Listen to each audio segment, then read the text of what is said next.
ब्रह्मा जी के द्वारा परम तत्व के रूप में भगवान शिव की ही महत्ता का प्रतिपादन, उनकी कृपा को ही सब साधनों का फल बताना तथा उनकी आज्ञा से सब मुनियों का नैमिषारण्य में आना।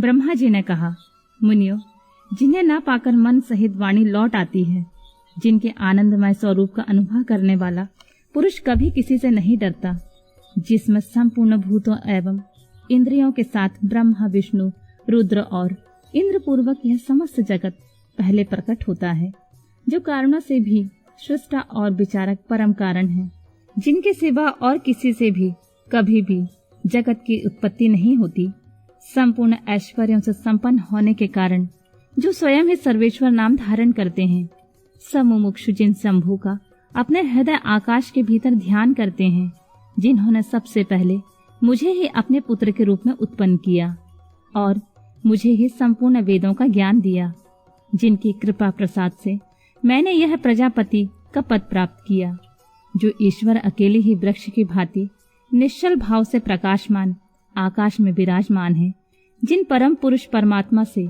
यह संपूर्ण जगत परिपूर्ण है, जो अकेले ही बहुत से निष्क्रिय जीवों के शासक एवं उन्हें सक्रियता प्रदान करने वाले हैं, जो महेश्वर एक बीज को अनेक रूपों में परिणत कर देते हैं और जो सबका शासन करने वाले ईश्वर उन जीवों सहित इन समस्त लोकों को वश में रखते हैं।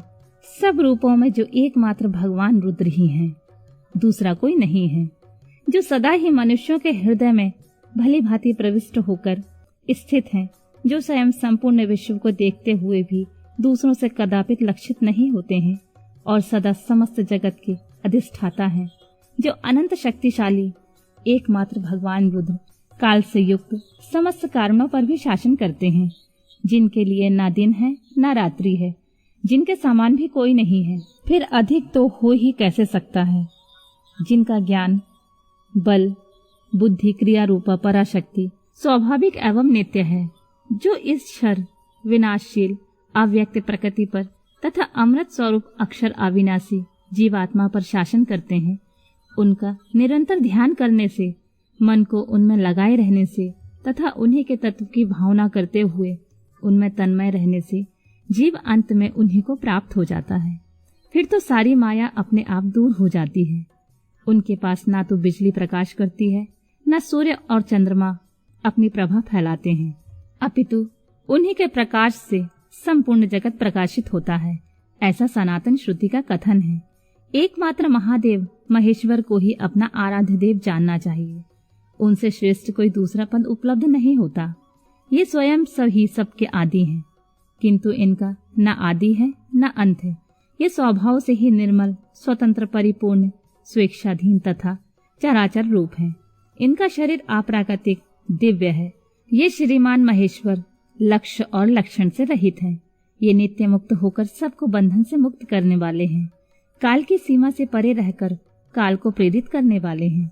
ये सबके ऊपर निवास करते हैं, स्वयं ही सबके आवास स्थान है, सर्वज्ञ है तथा 6 प्रकार के मार्ग से युक्त इस संपूर्ण जगत के पालक हैं।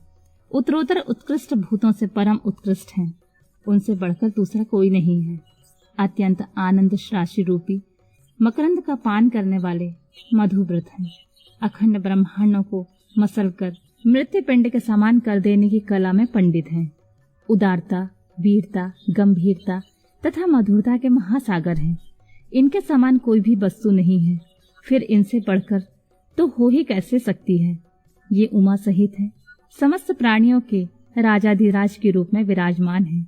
यही सृष्टि के प्रारंभ में अपने अद्भुत क्रियाकलाप द्वारा इस संपूर्ण जगत की सृष्टि करते हैं और अंत काल में यह फिर इन्हीं में लीन हो जाएगा। सब प्राणी इन्हीं के वश में हैं। यही सबको विभिन्न कार्यों में नियुक्त करने वाले हैं। पराभक्ति से इनका दर्शन होता है, अन्य किसी प्रकार से कभी नहीं। व्रत, संपूर्ण दान, तपस्या और नियम, इन सब साधनों को पूर्व काल में सत्पुरुषों ने भाव शुद्धि तथा अनुराग की उत्पत्ति के लिए ही बताया था। इसमें संशय नहीं है।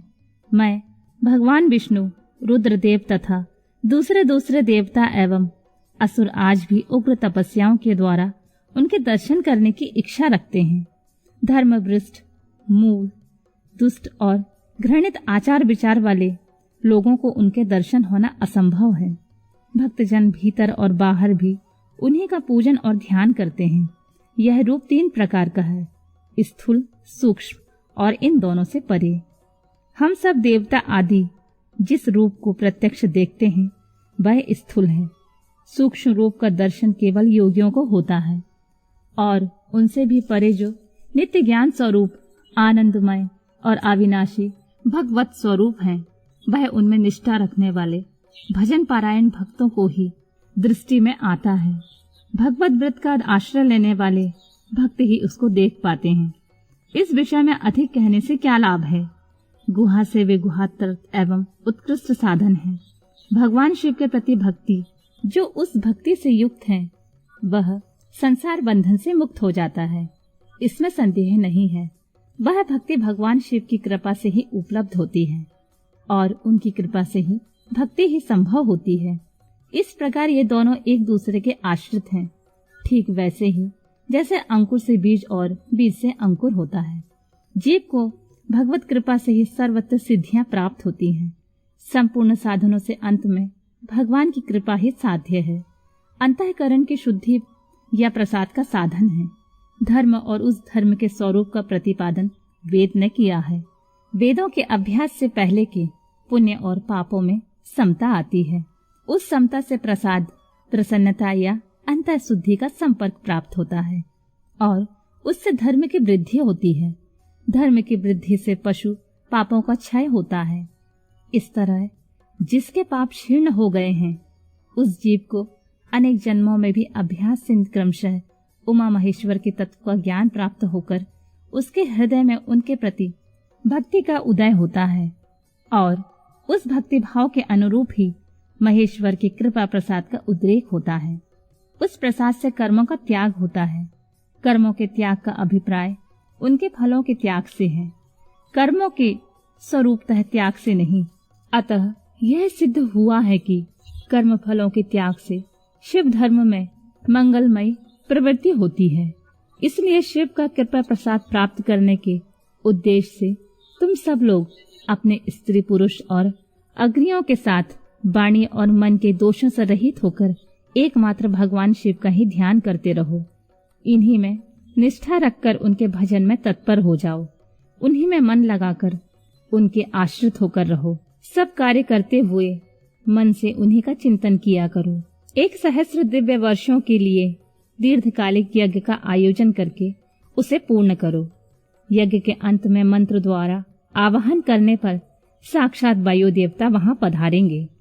फिर वे ही तुम सब लोगों के कल्याण का साधक और उपाय बताएंगे। तत्पश्चात तुम सब लोग परम सुंदर पुण्यमयी वाराणसीपुरी को जाना, जहाँ पिनाक मणि श्रीमान भगवान विश्वनाथ भक्तजनों पर अनुग्रह करने के लिए देवी पार्वती के साथ सदा विहार करते हैं। द्विजोत्तमों, वहां तुम्हें बड़ा भारी आश्चर्य दिखाई देगा। इन आश्चर्य को देखकर फिर तुम मेरे पास आना, तब मैं तुम्हें मोक्ष का उपाय बताऊंगा। इस उपाय से एक ही जन्म में मुक्ति तुम्हारे हाथ में आ जाएगी, जो अनेक जन्म से संसार बंधन से छुटकारा दिलाने वाली होगी। यह मैंने मनोमय चक्र का निर्माण किया है। इस चक्र को मैं यहाँ से छोड़ता हूँ। जहाँ जाकर इसकी नैमी विशीर्ण हो जाए, टूट फूट जाए, वही तपस्या के लिए शुभ देश है। ऐसा कहकर पितामह ब्रह्मा ने उस सूर्य तुल्य तेजस्वी मनोमय चक्र की ओर देखा और महादेव जी को प्रणाम करके उसे छोड़ दिया। वे सब ब्राह्मण उस लोकनाथ ब्रह्मा जी को प्रणाम करके उस स्थान के लिए चल दिए जहाँ उस चक्र की नेमी जीर्ण शीर्ण होने वाली थी।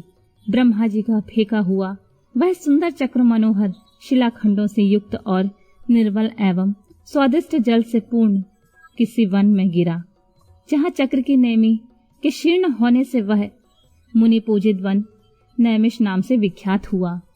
अनेक यक्ष, गंधर्व और विद्याधर यहाँ आकर रहने लगे। पूर्व काल में जगत की सृष्टि करने की इच्छा रखने वाले विश्वदृष्टा एवं गार्हपत्य अग्नि के उपासक ब्रह्माज्ञ प्रजापतियों ने वही दिव्य यज्ञ का आरंभ किया था। वही शब्द शास्त्र, अर्थशास्त्र तथा न्याय शास्त्र के ज्ञाता विद्वान महर्षियों ने शक्ति ज्ञान और क्रिया योग के द्वारा शास्त्रीय विधि का अनुष्ठान किया था। उसी स्थान पर वेद वेदता विद्वान सदावाद और जल्प के बल से युक्त वचनों द्वारा अतिवाद करने वाले वेद बहिष्कृत नास्तिकों को पराहत या पराजित करते थे। तभी से नैमिषारण्य ऋषियों की तपस्या के योग स्थान बन गया। इस स्फटिक मणिमय पर्वत की शिलाओं से झरते हुए अमृत के समान मधुर एवं स्वच्छ जल के कारण वह वन बड़ा ही रमणीय प्रतीत होता है। वहाँ प्रातः अत्यंत रसीले फल देने वाले वृक्ष हैं तथा उस वन में हिंसक जीव जंतुओं का अभाव है।